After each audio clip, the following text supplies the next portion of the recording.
Dear students, आज हम liquid state के सेकेंड पार्ट कोलाइडल सॉल्यूशंस के अंतर्गत पढ़ेंगे इमल्शंस के बारे में। इमल्शन यानी पायस। पायस क्या होता है? पायस दो अमिश्रणीय द्रवों के कोलाइडल तंत्र इमल्शन या पायस कहलाते हैं। अतः इमल्शन में कोलाइडल विलयन है जिसमें कि एक लिक्विड किसी अन्य लिक्विड में कोलाइडल कणों के रूप में वितरित होता है। जैसे कि हम एग्जांपल देखते हैं, मिल्क है, कोल्ड क्रीम है, वार्निश है, पेंट है, स्किन क्रीम, ये सभी चीज इमल्शन या पायस के अंतर्गत आती है। द्रव का द्रव में जो कोलाइडल सॉल्यूशन है वह कोलाइडल तंत्र जिसमें कि जो डिस्ट्रीब्यूशन फेज तथा डिस्ट्रीब्यूशन मीडियम दोनों ही, या डिस्पर्सन फेज या डिस्पर्सन मीडियम दोनों ही लिक्विड होते हैं, वो पायस कहलाते हैं। इनमें से एक द्रव की बूंदे दूसरे द्रव में वितरित रहती है। सामान्यतः दो द्रव में एक जल तथा दूसरा द्रव जो जल में इमिसिबल होता है, तेल जैसे तेल कहलाता है, या कोई भी द्रव जो है वितरित अवस्था में हो सकता है। अब हम देखते हैं टाइप्स ऑफ इमल्शन क्या है। दो तरह के हैं पाइस, दो तरह के होते हैं। एक तो होता है जल में तेल price, oil in water emulsion. In colloidal तंत्रों में प्रक्षिप्त अवस्था में जो है परिक्षिप्त अवस्था के रूप में एक तेलीय पदार्थ जल में वितरित होता है। जैसे कि हमने एग्जाम्पल देखा है दूध। ये हम कह सकते हैं कि इस प्रकार के पायस में तेल वितरित द्रव अवस्था में और जल वितरण माध्यम के रूप में होता है। जैसे कि मैं आपको पहले पढ़ा चुकी हूँ, एक डिस्पर्सन मीडियम है और एक डिस्पर्सन फेज है। तो इसमें तेल जो है डिस्पर्सन फेज के रूप में और वाटर जो है डिस्पर्सन मीडियम के रूप में होता है। यानी जल में तेल की बूंदे वितरित रहती है। जैसे एग्जाम्पल है दूध है, मिल्क है, या वेनिशिंग क्रीम है। ये सब जो है एग्जाम्पल है इमल्शन का है, जल में तेल पायस का। सेकेंड टाइप का है तेल में जल पायस, वाटर इन ऑयल इमल्शन। इस प्रकार के पायस में जल वितरित अवस्था में तथा तेल वितरण माध्यम में होता है। यानी जल की बूंदे तेल में वितरित रहती है। ये अपोजिट हो गया।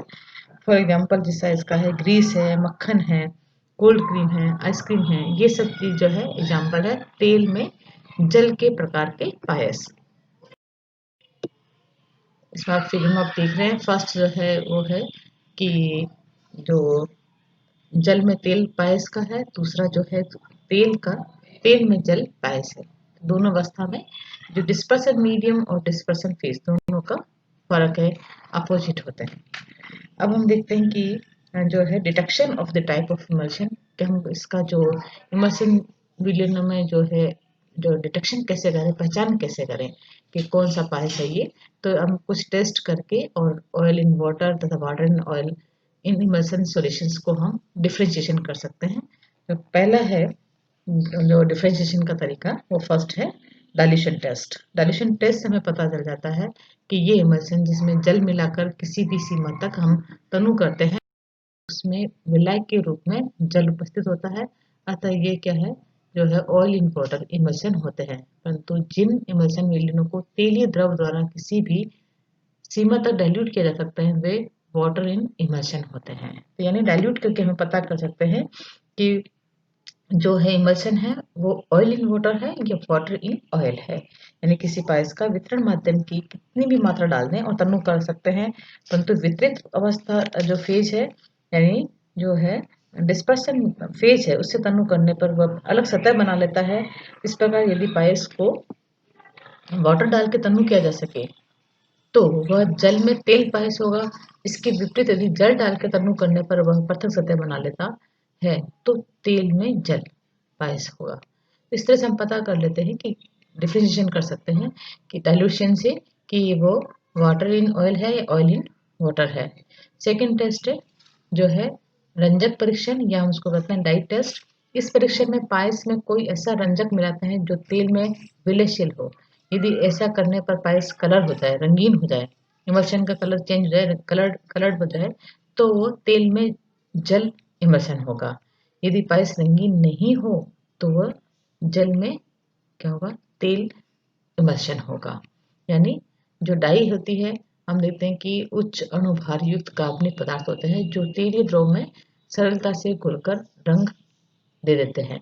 यदि किसी इमल्शन में रंजक मिलाते हैं तो संपूर्ण विलयन में अगर कलर चेंज हो जाता है तो वह क्या है, वाटर इन ऑयल इमल्शन होता है। परंतु यदि रंग नहीं परिवर्तित होता है तो ऑयल इन वाटर इमल्शन होता है। तो हम डाई टेस्ट से भी पता कर सकते हैं कि इसका जो है वो किस टाइप का।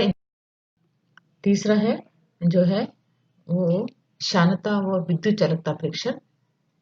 जल की तुलना में तेलीय द्रव की जो विस्कोसिटी हम जानते हैं कि ज़्यादा होती है वाटर कंपेरेटिवली, इसके आधार पर इमल्शन विलयनों में हम डिफ्रेंशिएशन कर सकते हैं कि तेलीय जो है द्रव होते हैं उसकी तुलना में जल की चालकता अधिक होती है, इसलिए वाटर इन ऑयल इमल्शन की चालकता जो ऑयल इन वाटर की इमल्शन की जो कंडक्टेंस है वो वाटर इन ऑयल इमल्शन से अधिक होती है, जिसके आधार पर हम पहचान सकते हैं कि ये जो है इमल्शन है या जो किस प्रकार का है, ऑयल इन वाटर है या वाटर इन ऑयल है। तो इस तरह से हम इसका, और एक हम कंडक्टिविटी मेजरमेंट तो बता दिया आपको, और एक हम इसके विस्कोसिटी से पता कर सकते हैं। एक हम स्प्रेडिंग टेस्ट भी होता है जिससे भी हम पता चल जाता है। स्प्रेडिंग टेस्ट में क्या है कि जो तेलीय पायस तेल की सतह पर शीघ्रता से फैलेगा, जबकि जलीय पायस जल की सतह पर फैलता है। तो हम देख लेते हैं कि कौन सा होगा जो जिस मीडियम में इजीली फैलता है। तो जिसकी सतह पर फैलने की प्रकृति के आधार पर हम पायस का टाइप ऑफ पायस का पता कर सकते हैं कि आइदर ऑयल इन वाटर या वाटर इन ऑयल है ये। अब हम देखते हैं कि नेक्स्ट टॉपिक है methods of preparing emulsion. Emulsion का कैसे हम मतलब बनाने की विधि है, पायस बनाने की विधि। तो दो जो अमिश्रित द्रव को मिलाकर इमल्शन निर्माण की क्रिया पायसीकरण कहलाती है, इमल्सिफिकेशन कहलाता है। जब दो इमिसिबल लिक्विड को मिलाकर हम इमल्शन बनाते हैं, it is known as a emulsification. और इमल्सिफिकेशन जो है जनरली किसी अन्य पदार्थ की थोड़ी सी क्वांटिटी में भी उपस्थित मतलब उनकी प्रेजेंस में ही पूरी हो जाती है, जो इमल्सिफायर कहलाता है। जिस पदार्थ की उपस्थिति में इमल्सिफिकेशन होता है वो इमल्सिफायर कहलाता है। और पायसी कारकों के रूप में सामान्यतः साबुन व जो अपमार्जक पदार्थ है इनका हम उपयोग में लेते हैं, और इस मेथड को कहते हैं इमल्सिफिकेशन। और पायस बनाने के लिए एक द्रव की थोड़ी मात्रा को दूसरे द्रव की अधिक मात्रा में मिश्रित करके मिश्रण को कोलाइडल चक्की में गुजारा जाता है। सामान्यतः जो पायस है वह अनस्टेबल होते हैं, परंतु कुछ देर बाद जो है डिस्पर्सन अवस्था की जो है डिस्पर्सन फेज की बूंदें एकत्रित होकर अलग सतह बना लेती है, और हमें इसको स्टेबल पायस बनाने के लिए कुछ तीसरे पदार्थ की थोड़ी सी मात्रा मिला देते हैं, जो कि स्टेबलाइजिंग या इमल्सिफाइंग एजेंट कहलाते हैं, जिसे पायसी कारक कहते हैं या इमल्सिफाइंग एजेंट कहते हैं। फॉर एग्जाम्पल है जैसे प्रोटीन, गोंद, जिलेटिन, साबुन, अपमार, ये जो एगर है, ये सभी क्या करते हैं, एक पायसी कारक या इमल्सिफाइंग एजेंट के रूप में काम में लेते हैं। अब हम देखते हैं कि इसका क्या रोल है इमल्शन का। इसका जो है रोल ऑफ इमल्सिफायर क्या है कि इमल्सिफायर पदार्थ एक द्रव की तुलना में दूसरे द्रव में अधिक विलयशील होता है, अतः जिस द्रव में वह कम विलय होता है उस द्रव की बूंदों के चारों ओर एक सुरक्षा कवच बना लेता है, जिससे वे एक दूसरे के साथ मिलकर द्रव की सतह के रूप में पृथक नहीं हो पाते, अलग नहीं हो पाते।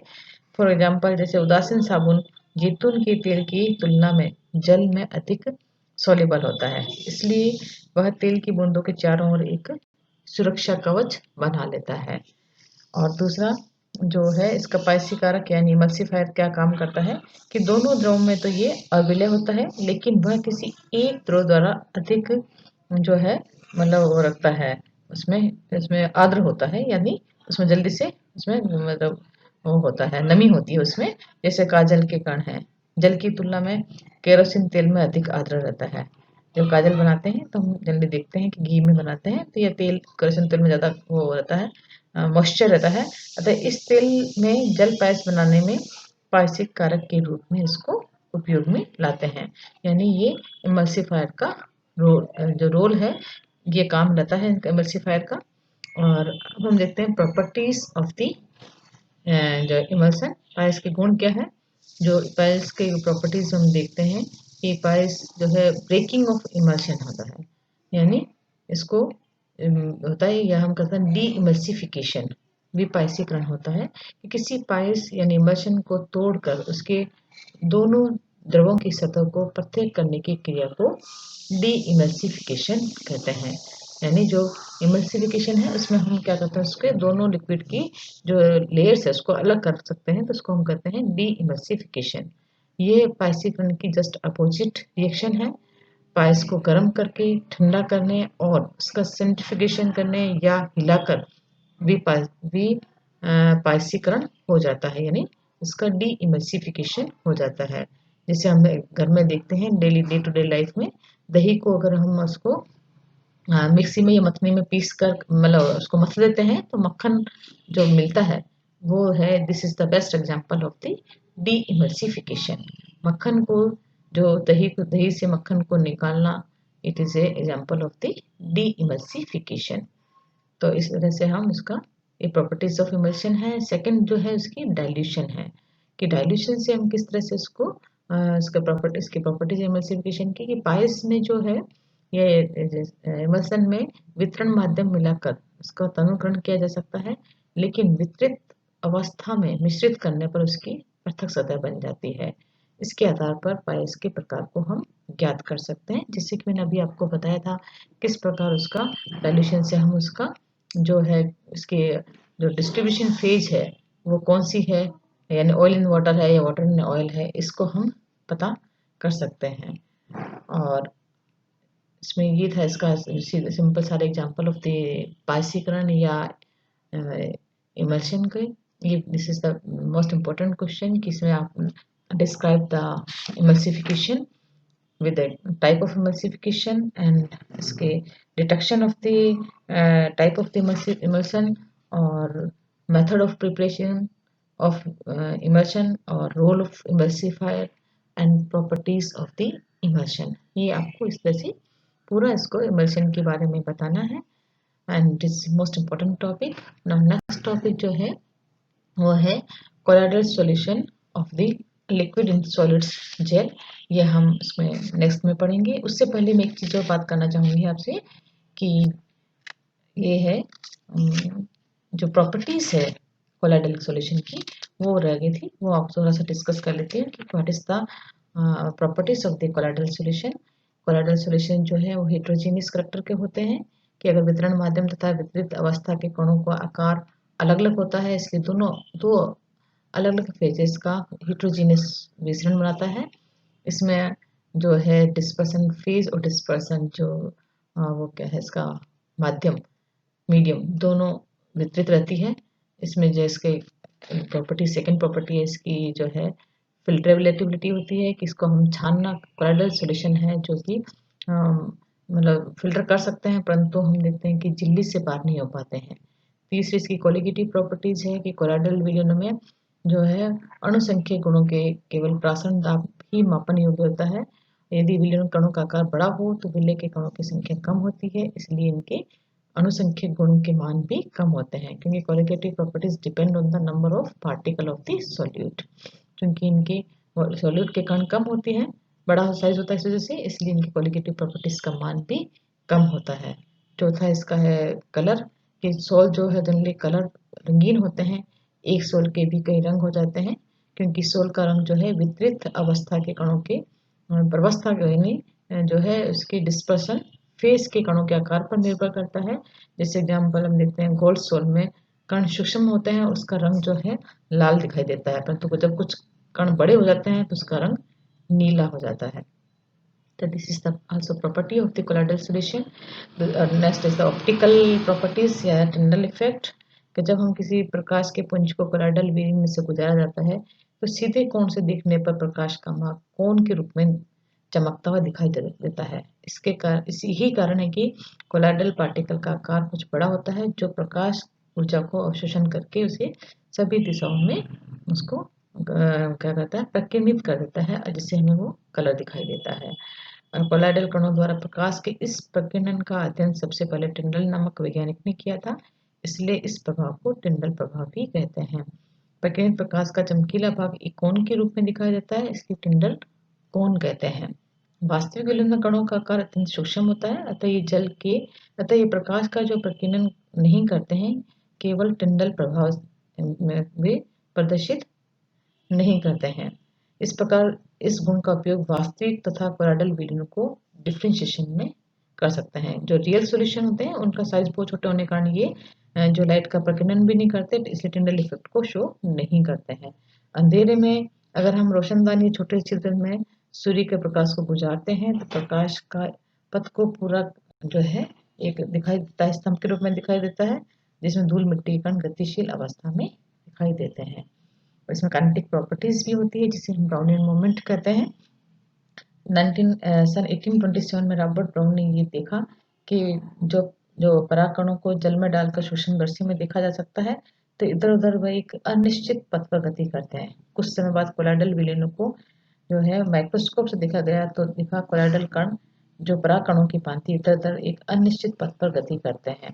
तो वितरण माध्यम में कोलाइडल कणों के इस प्रकार के अनियमित और टेढ़े मेढ़े गति को ब्राउनियन मूवमेंट, ब्राउनियन गति कहते हैं।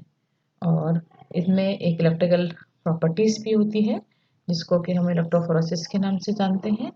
और कोलाइडल कणों पर क्या होता है, चार्ज भी होता है, इलेक्ट्रिक चार्ज भी होता है। ये कोलाइडल कणों के धनात्मक ऋणात्मक विद्युत आवेश पाया जाता है जब किसी सॉल के सभी कणों पर एक समान आवेश होता है। फॉर एग्जाम्पल जो आर्सेनिक जो है H2S3 है, उसको कणों पर ऋण हमने देखा था कि उसमें नेगेटिव चार्ज होता है, जबकि फेरिक हाइड्रोक्साइड पर पॉजिटिव चार्ज होता है। तो इसमें आवेश जो है इस निम्न कारणों से हो सकता है। फॉर एग्जाम्पल जैसे साबुन का सोडियम स्टीरेट के विलयन में जो नेगेटिव स्टीरेट आयन परस्पर संयुक्त होकर एक झुंड के रूप में कोलाइडल कण बनाते हैं और ये ऋण आवेशित होते हैं। कुछ कोलाइडल कण किसी अणु को अवशोषित करके फिर वियोजित हो जाते हैं, जिससे उन पर चार्ज आ जाता है, जैसे AS2S3। तो इनके कण H2S अणु को अवशोषित करके फिर डिसोसिएट होकर प्रोटॉन को छोड़ देते हैं, त्याग देते हैं, जिससे वे नेगेटिव पार्टिकल बन जाते हैं। कुछ कोलाइडल कण जो है डिस्ट्रीब्यूशन मीडियम में सम आयन को अधिशोषित करके आवेशित हो जाते हैं, जैसे फेरिक हाइड्रोक्साइड है। इसके सोल के कण सोल को बनाने के लिए फेरिक्लोराइड यूज करते हैं, उसमें आयरन 3 आयनों का अधिशोषण करके वो पॉजिटिव चार्ज हो जाते हैं। कोलाइडल कण में यदि एसिटिक और बेसिक मूलक है, रेडिकल समूह है, तो वो माध्यम से प्रोटॉन को निकालकर तथा प्रोटॉन को ग्रहण करके उसका पॉजिटिव पार्टिकल बना लेते हैं। जैसे जब प्रोटॉन का कोलाइडल विलयन अम्लीय माध्यम में बनाया जाता है तो उनके NH2 ग्रुप माध्यम से प्रोटॉन ग्रहण करके अमोनियम ग्रुप बना लेते हैं, NH3 ग्रुप में समूह बना लेते हैं और पॉजिटिव चार्ज होते हैं। इसके विपरीत जब प्रोटॉन कोलाइडल विलयन क्षारीय माध्यम में बनाया जाता है तो माध्यम प्रोटीन के जो COH ग्रुप से प्रोटॉन ग्रहण कर लेता है, जिससे कोलाइडल कण COO- युक्त नेगेटिव चार्ज होता है। These all are the properties of the colloidal solutions. Next topic हम जेल के बारे में पढ़ेंगे।